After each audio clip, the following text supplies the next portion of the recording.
以巴开战，全球各地拢有示威者上街头抗议，也毋过有声援以色列嘛有支持巴勒斯坦的两派。阿拉伯联盟的理事会嘛召开外长紧急会议，呼吁双方马上停火。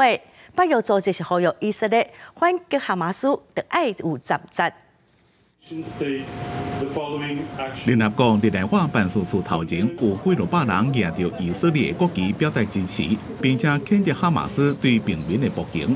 Mais je veux dire, à partir du moment où il y a des vies humaines qui sont en jeu et qu'il y a des massacres comme ça, je préfère me tenir debout et soutenir en fait, et dénoncer comme quoi, qu'importe de quel côté on est, je suis pour la vie en fait, et pour la vie, voilà. 在比利时布鲁塞尔的欧洲议会附近，有几多百人集会声援以色列。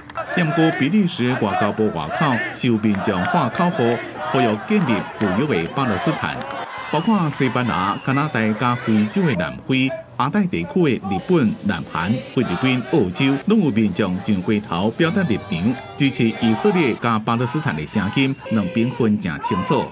立场较亲巴勒斯坦的约旦，在首都安曼大路顶挥办着民众，表达对加沙的支持。نطالب الحكومة الأردنية بقطع العلاقات مع العدو الصهيوني وطرد السفير الإسرائيلي وجلب السفير الأردني من تل أبيب。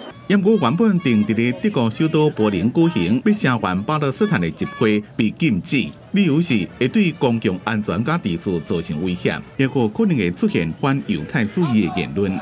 为了要迎接以巴紧张的局势，阿拉伯联盟伫咧开罗的总部召开外长级的紧急会议，呼吁以巴双方立刻停火。وجميع الأعمال المنافية للقانون الدولي والقانون الدولي الإنساني والتأكيد على ضرورة حماية المدنيين انسجاما مع القيم الإنسانية المشتركة والقانون الدولي وعلى ضرورة إطلاق سراح المدنيين.